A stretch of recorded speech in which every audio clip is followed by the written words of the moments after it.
Well, welcome to Coffee with Vern, a time where we enjoy conversation with each other of the truth of Scripture, theological truth, and then once a month we will cover a question segment from your questions sent in to coffeewithvern@gmail.com. Well, good morning, Boker Tov. Good afternoon and good evening. Welcome back to Coffee with Vern. I'm your host with the most, Vern. Wow.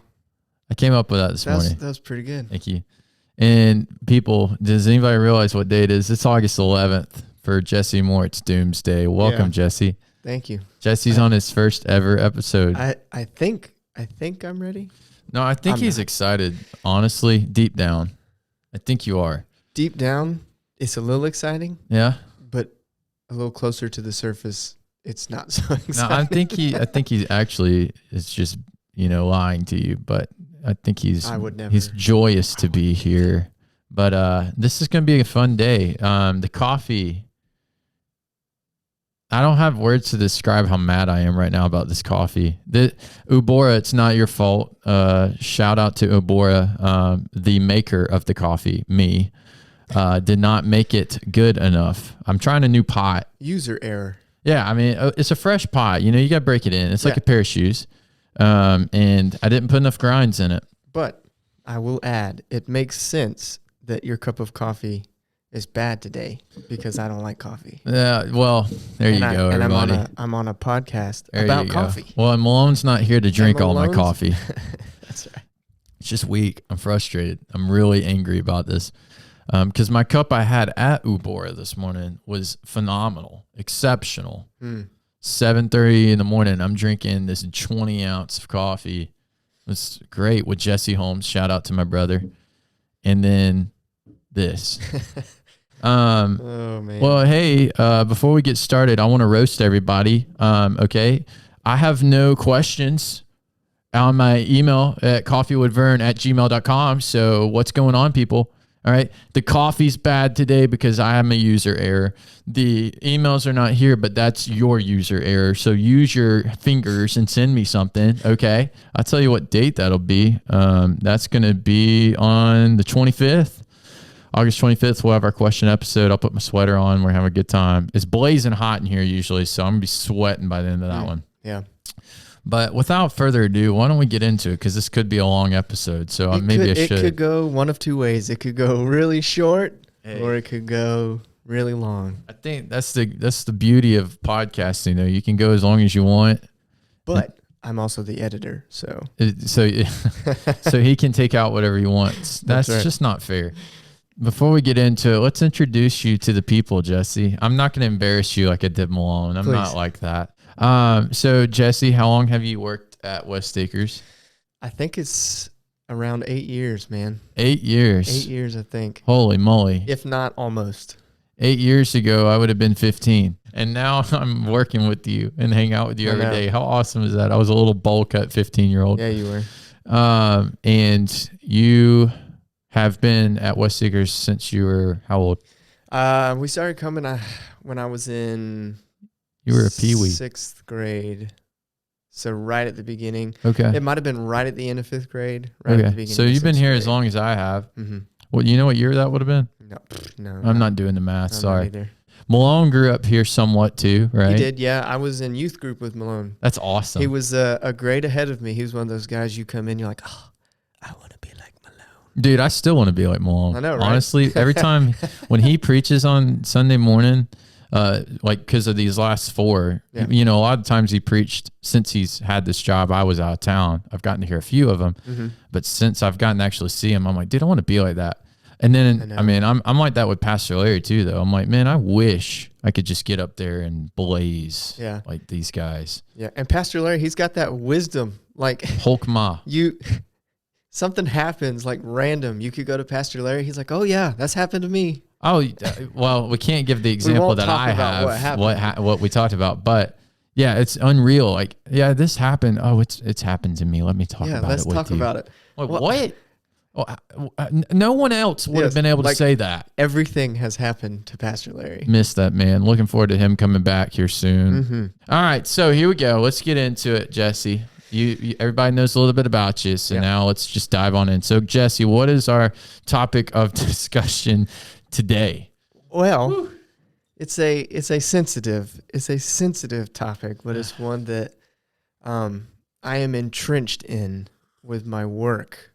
It was something that just developed through my years of working here out of necessity.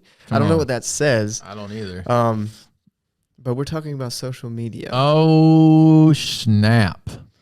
I will preface that this is largely a look at the negative aspects of social media. There are several positives, but I feel like everybody feels like they know the positives and they forget about the negatives. And if we need to hit on a positive, we will. But I think sometimes we blind ourselves to the negatives because we try to overcompensate the positive to say it's better. It's okay, yeah. And that's kind of what I was getting at here was, hey, social media does a lot of good things. Sure. It gets a lot of things right.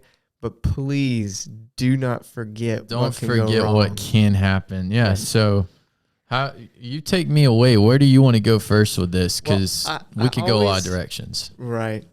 When I think about social media and the church, I always think about Pastor Larry. My man. Because he refuses to get on Facebook. Oh, dude. Which refuses. Rightly so. Amen. In my opinion. Right. But I always think of Pastor Larry when he talks about how he's told people, you guys just need to delete Facebook. So I will recap just because Genesis 2:15, the Lord God took the man and put him in the Garden of Eden to work and to keep it. Even God, Genesis 2:2, on the seventh day, God finished his work that he had done. He rested on the seventh day from all that he had done. As time moves forward, one thing that gets easier for us is work, and technology has advanced to make things simpler and easier. 100%. Right? And so what comes out of that is that we have a lot of free time. Woo! Free time is the enemy. Right. And so that was my point with both work and rest. We were made to work. Very obviously, we were made to work. When we're done working professionally, I'm not saying you work 24 hours a day, 12 hours a day, however, don't do that. I'm not saying do that. But there are things that you can do to fill your time that are worthwhile. Oh, biblically, spiritually, theologically, all day. So biblically, what's the big one? Prayer, and reading the Bible. Right, prayer and reading the Bible. Jesus answers, Jesus answers. And another one is to read books that have to do with your faith. So the theology one for me is like pick up some systematic and go to town.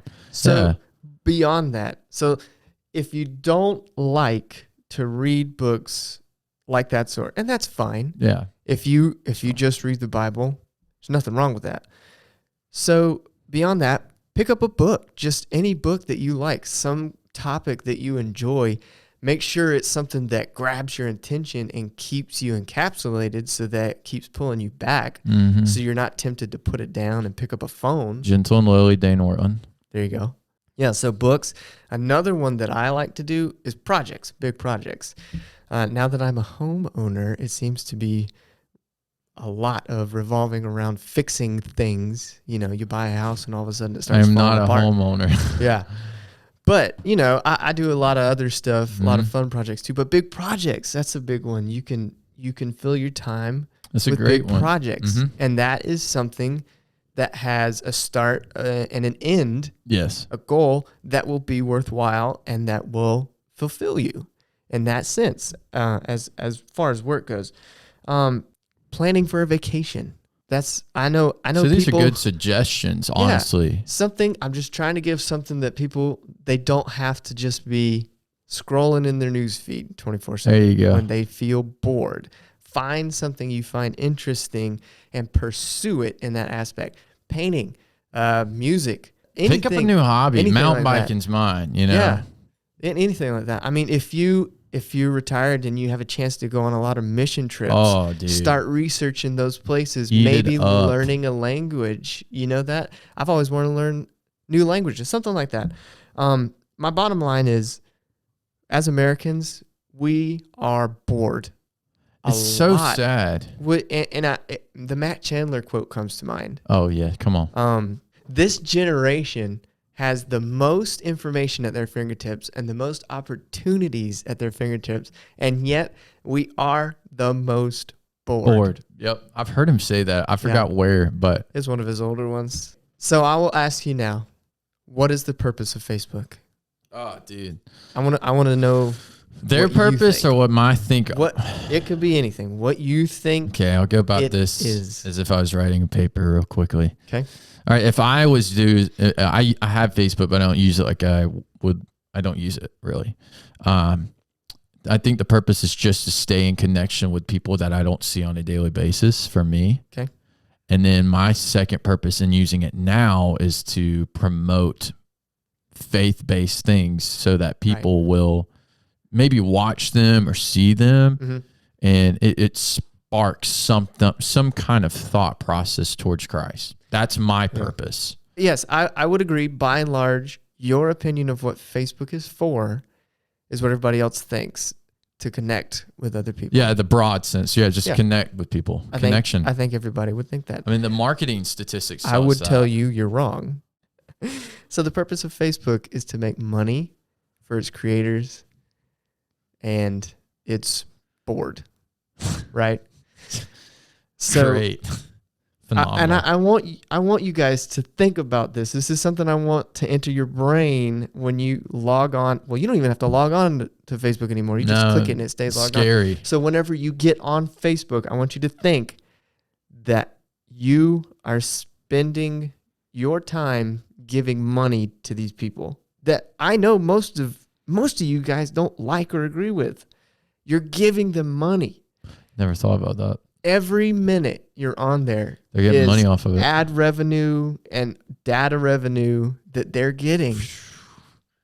So rather you disagree or agree with what you're looking at. Correct. Yeah. Correct. So when you start to get on Facebook, think about that. With Facebook, time is literally money. Money. Oh my gosh. That is the purpose of Facebook. Oh my gosh. They don't care about connectivity. They care about money. Well, so Facebook has been accused of being designed deliberately to be addictive. That's something insane else to me. I have to strongly agree with. There's something called behavioral design. They use it to make apps and websites addictive. Mm-hmm. So like an example is when you get a pop-up and it says like subscribe to this, the subscribe button is large and colorful and the no thank you is small and not highlighted at all, right? Yeah. And so your eye is immediately drawn to that subscribe button intentionally. So that's just a very specific example of user or behavioral design. It's like clickbait. It is. It's like clickbait. There has to be motivation for getting on it. So Facebook wants to give you motivation. So one of those things is when you get an alert. When you get an alert on your phone. What does it immediately make you do? You are excited. You want to check out what's going on. Who direct message me? So there's motivation. There's also the fear of missing out, which is a huge problem in our culture right now. So because sad. everything is so instantaneous. We are so scared that we're going to miss stuff. And most of it is not stuff that we should care about missing. Well, especially for the believer. Right. If we truly are truly living for the next life, then who cares if you miss out on anything? Right. Exactly. So there's that. And then, of course, it's when you see a like or a comment on your post, you're like, man, that's awesome. Brain goes there, man. Your brain goes there. So you have that motivation, but they also design an action to make it easy to get that motivation, right? So clicking an app, we already talked about it. You don't even have to log on anymore. So clicking on the app, so simple. Mm-hmm. Open your phone, click on the app. You're right there. You're right there, right? So another one is scrolling through a timeline. It's mindless. It's a flick. Just go, go, go. It is, and it's supposed to be. It's mindless and it's repetitive, which creates habits. Yeah. So the scrolling is one of those simple actions. Another one is clicking a reaction button. Like what? Like subscribe or something? No. So like you see a post, click the like button or a smile. Okay, that's a reaction button. Gotcha. Yeah. So that's simple. That takes nothing. You scroll and click at the same time.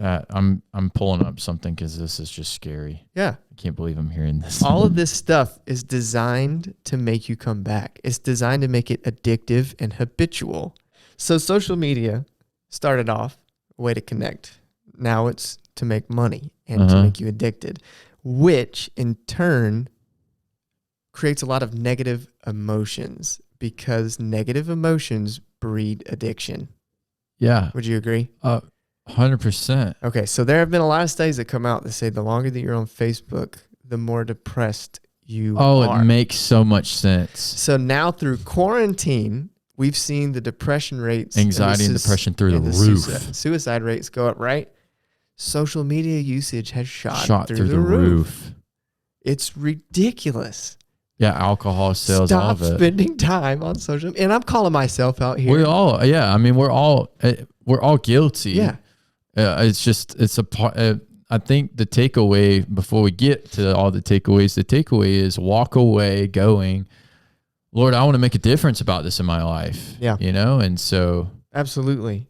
So let's get into some of those statistics, Yeah, okay? I'm this is from interested. 2020. Now, I want you to keep this in mind. This was before the pandemic. So before COVID, okay. Well, it was before the quarantine. Before and the American guidelines. quarantine. Right. Okay. Okay, so it was at the very beginning of 2020. This comes from Nielsen Global Media, which is like the premier media data Okay. people. This was in February of this year. The average American spends 11 hours on some form of media. Oh my Now, Lord. A day? A day. Oh, so don't my. let that one bug you too much because that could be radio, music, Oh, that includes like Spotify TV, and all. Okay. but also social I media. got music playing at all times. Right, so. me too. So there's that, and a lot of that overlaps. I mean, it's a big number, but then we push into specifics. The average American, again, before the pandemic, 4 hours a day on a smartphone. 4 hours a day. Oh my Okay. gosh. And there's only so much you could do. Let's be honest. There's only so much you could do on smartphone before you're on social media. Yeah, there's not much. Games kind of stink these days. Right. Exactly. So let's push in more. Another study found that while on vacation, Oh no. okay, people in the U.S. check their phones an average of 80 times a day, Oh. with some as many as 300 times a day. 300 times a day, checking their phone. Oh my God. With social media, I think the thing is, we've created this digital community. We, as a people, long for fellowship. Okay? Well, we were made for community. We were. And so we transitioned somewhere in the 2000s to a place where we like to spend more time online. We would rather stay home and watch Netflix and TV and chat with people online than in person. And that's only been exacerbated here because of the quarantine. Yeah. Yeah. So we've dug deeper into our trench of digital community. I mean, God, the effects when this is all said and done. The effects when this is all said and done. Exactly. It scary. terrifies me. As Christians, it causes us to become inattentive to the world around us. Mm. So we start not being able to see physical needs of those who inhabit the places around us, even very locally. So Facebook, in a sense, is a blinder. It's become blinders to Christians. It takes you out of, and I feel like it takes you out of the life you were in a does. sense. It puts you in a different world. Have you seen Ready Player One? I have. Okay, so you know how they just can enter. Yep. The physical world around them is total garbage. Yes. It's in ruins. And then they get in that. Because they spend their entire time in the virtual world. It's the same concept here. We spend our We're about entire to start time. seeing it, I feel like. And you might. But we spend a lot of our non-working, let's go back to that, non-working time on Facebook and social media, right? And so that causes us to forget about those who are in need around us. So you may feel very strongly about a certain topic, and it could be so well intentioned, and you talk about it on Facebook, that's fine. There's nothing wrong with that. Have you looked at your local community for ways to put that talk into action? Ways to put it to use. People want to use Facebook to change systemic problems with the world, right? Yeah. I won't say it can't happen. I refuse to say it cannot happen because it could. I will, however, say it is highly unlikely that you change a big problem, cultural problem, by posting something on Facebook. I would agree. Now, you can bring awareness to things, but you need to make sure that just because you bring awareness to something, that you're not just doing that. You need to make sure that you're also offering ways in which people can help. And you need to be doing those things yourself. I was going to say, you need to point the finger back at yourself and take action. Like, hey, I don't agree with this. I don't think we should be doing this. This is a problem in our culture. Here's some ways that we can do this as a people. Yeah. And here's some ways that I have found personally. Like, you better make sure you're backing up what you're putting on there. Right. So we talked about the fear of missing out. That's a big problem on Facebook right now. And Instagram. And Instagram. Well, all social media. I'm going to hone in on Facebook because that seems to be a big one. Right. Because we've talked about it. We've talked about it as a staff. It's been brought up in the pulpit. Right. Right, exactly. So something that comes directly from the fear of missing out and using Facebook at the same time is the sharing of misinformation. Yep. It's huge right now. Yeah, huge. The worst thing Facebook ever did was allow you to share stuff. We want people to share our stuff on Facebook. We post stuff to the West Acres Facebook every day, almost every day. Almost every day. And we want people to share stuff. Yeah. And a lot of times people don't share stuff. I think me and you sometimes repeat ourselves, sometimes sharing. We'll share a lot of other stuff that have nothing to do with anything, right? So I talked about coming from tech. And if there was one thing that I learned from there that I appreciate and that I use constantly, is the ability to do proper research. Mm-hmm. I understand the due diligence of doing research before speaking on a topic. A lot of people, this goes back to being bored, a lot of people just refuse to spend the time to do the research. That's right. But even if somebody has done the research for them, if somebody has fact-checked the material, they will not believe it. Yeah. And I'm not just talking about one side or the other, both sides. If you have somebody who fact-checked, no one believes them because everyone now believes that everybody has a political agenda. That may be true. But who can you trust if you don't trust the fact-checker? Yourself. And that's a scary place to be. It is. But when you don't trust the fact checker and you can only trust yourself, but you also refuse to do the research to check those facts, you get this influx of misinformation.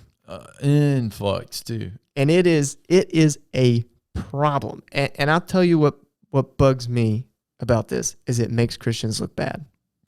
God, that's the one that kills me right there. Through Facebook now, all truth has become relative. Oh God, I hate that term. Yeah, but it's true, right? Yes. All truth is now relative. I hate that term. And so I wrote this, and I wasn't sure I was going to say it, but I'm going to say it. Go for it. All truth is relative to your political affiliation. Ooh, Lord. And I speak on these things, especially the amount of misinformations that Christians share. Yeah. From personal experience. I'm not looking up statistics. I'm not doing anything like that. This is from my personal experience of my network on Facebook. And other people that I know of their network. Right? And then we also bring this today because we're passionate about walking in holiness. Well, yeah. And we want to see our brothers and sisters, those that claim to be our brothers and sisters, pursue that. Yes, absolutely. So all of this, we've become a very angry online people. Very. Yeah, both sides. Vicious. But I'm talking because, again, I'm going off my personal experience with this. I'm talking about Christians, okay? A lot of times we see stuff And it doesn't make us look loving and caring and generous and serving. It makes us look angry. And I have 2 reasons down, and if you have more, feel free to share. But why do we feel like that?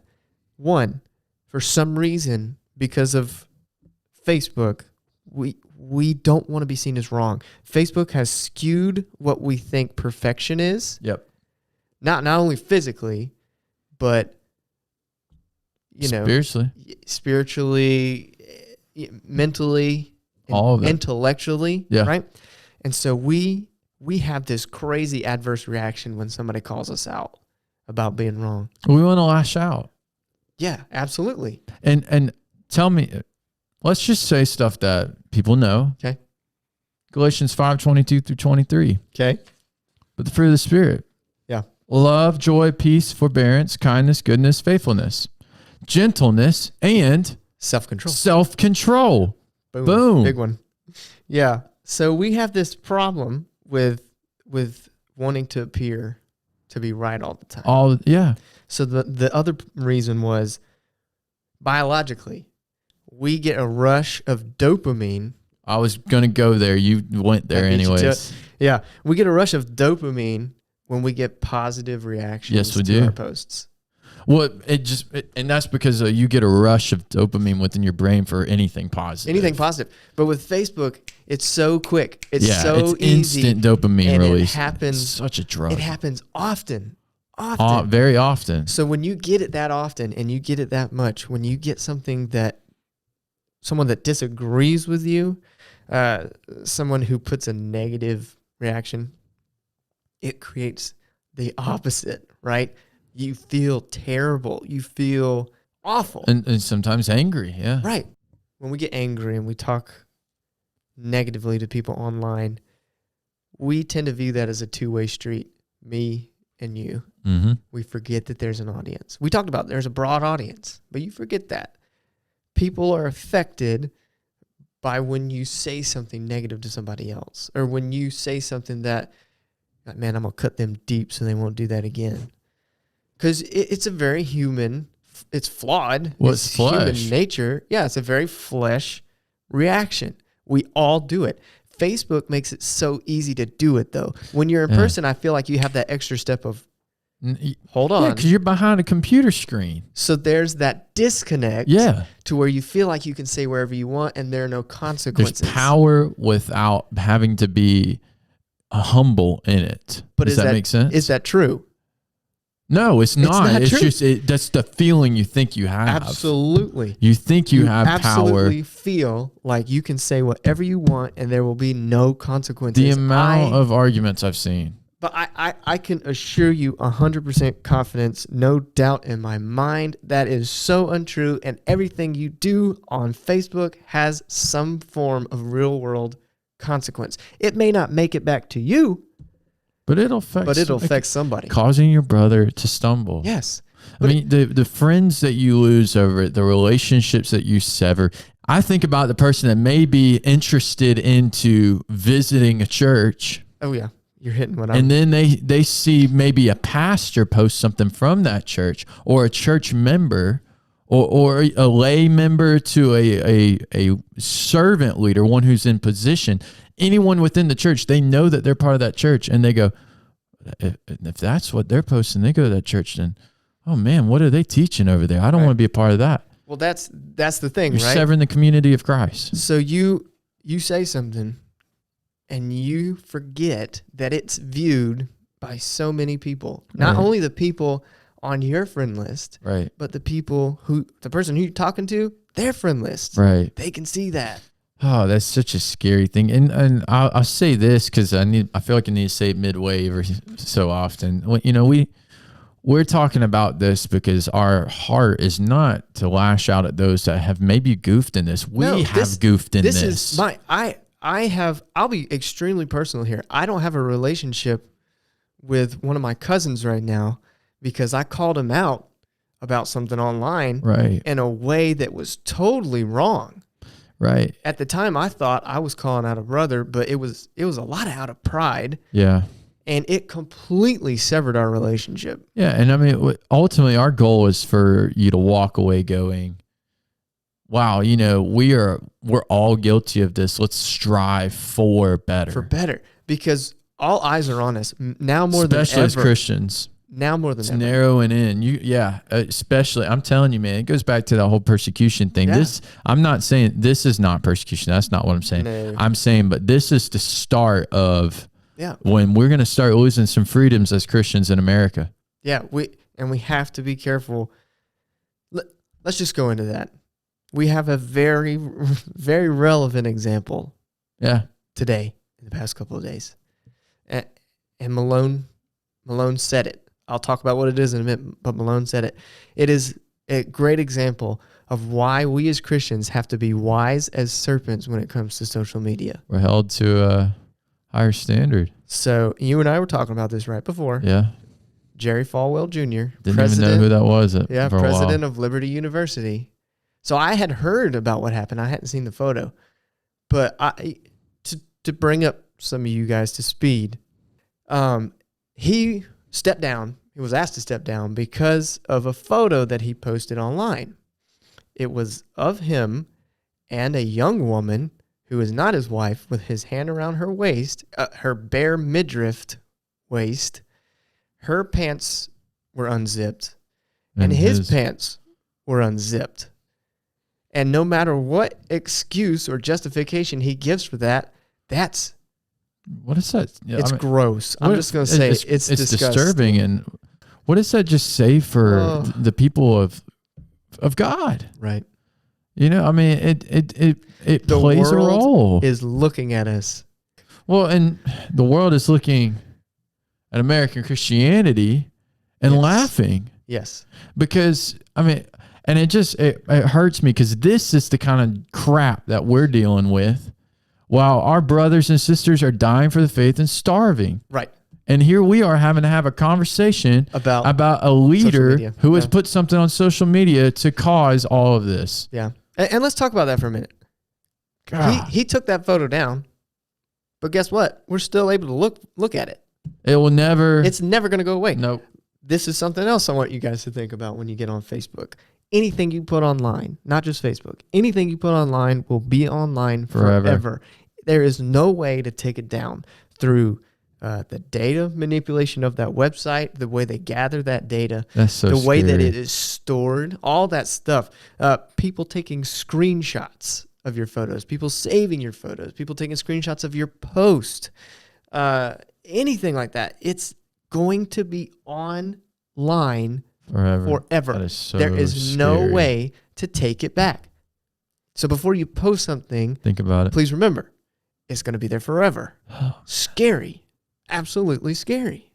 Transitioning out of all that, I wanted to quote a few verses.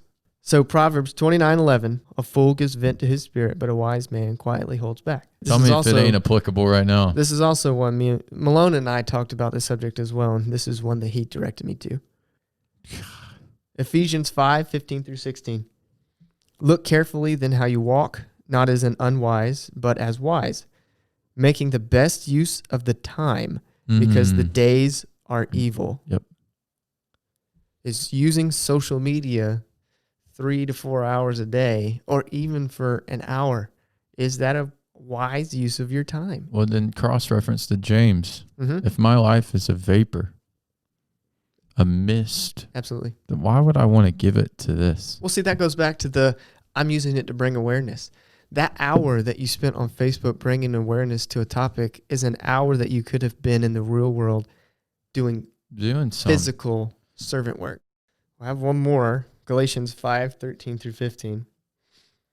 For you were called to freedom, brothers, only do not use your freedom as an opportunity for the flesh, but through love serve one another. For the whole law is fulfilled in one word: you shall love your neighbor as yourself. But if you bite and devour one another, watch out that you are not consumed by one another. And then you have the fruit of the Spirit right after that. Yeah. I thought that was pretty good reason to not seek out arguments online. That's another thing. If you post something that you know is going to attract an argument, Why? Why? Don't do that. You can have a discussion with somebody. Mm-hmm. It is few and far between where you find a true discussion on Facebook. So Right. Facebook has killed civil discourse. You cannot disagree with somebody on Facebook anymore without them attacking you back. Yeah. And then that person probably attacks. And the effect of Right that is that now, like when we have a physical civil discourse, like in front of each other, we don't know how to handle it. We don't know how I to handle think it. social media is one of the main reasons people can't talk in front of people anymore. Oh, it's very true. All right. So I'm going to end with some quotes that were so good. Go there and then I'll So close this good. out. Do it. Healthy fellowship in our churches will never thrive when members abuse social media. And then I'm going to quote, Say that again. Healthy. healthy fellowship in our churches will never thrive when members abuse social media. Yeah. Hear that one, church. And then Ray Ortland, Oh, my man. pastor of Emmanuel Church in Nashville, Tennessee, when he was asked about Facebook specifically, he said this: I didn't just deactivate my account, I deleted it because I found that for me personally, it started to take too much time.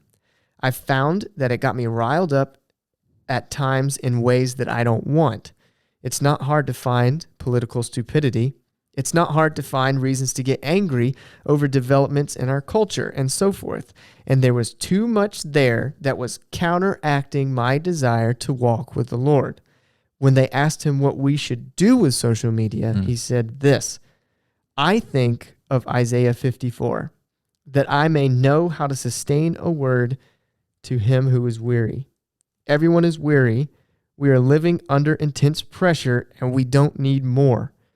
What we need is to be helped with a sustaining word, and it doesn't need to be much. I want to sustain with a brief word to the one who is weary. I want to maximize what I can impart to them with a minimum amount of commitment on their part. I don't want to be the online watchdog of Christian church and the corrector of everything Online watch that I think is wrong. I only want to be an encourager. Oh, man. That's good. Yeah. Talk about a quote to end on. Well, see, and that's the takeaway here. Social media can be totally positive. Yeah, it can. I think the way that we close this out is in the sense of, church be encouraged. Yeah. But also, if you cannot properly use it for kingdom advancement, it is better for you to just disclose. Put out with that it. eye. Just pluck it. It's just sad, but I think that also to direct it towards the students while you're young, make a difference. Yeah. Be the difference. Yeah, absolutely. To end out today, It was a little bit of a shotgun topic, but hey, it has to happen though. This is Coffee with Vern.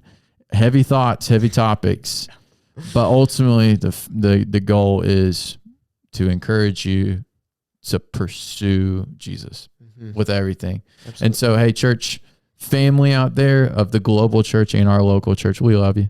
We're not calling you out in hate. We're calling people out because we love you. And that's what we do as brothers and sisters.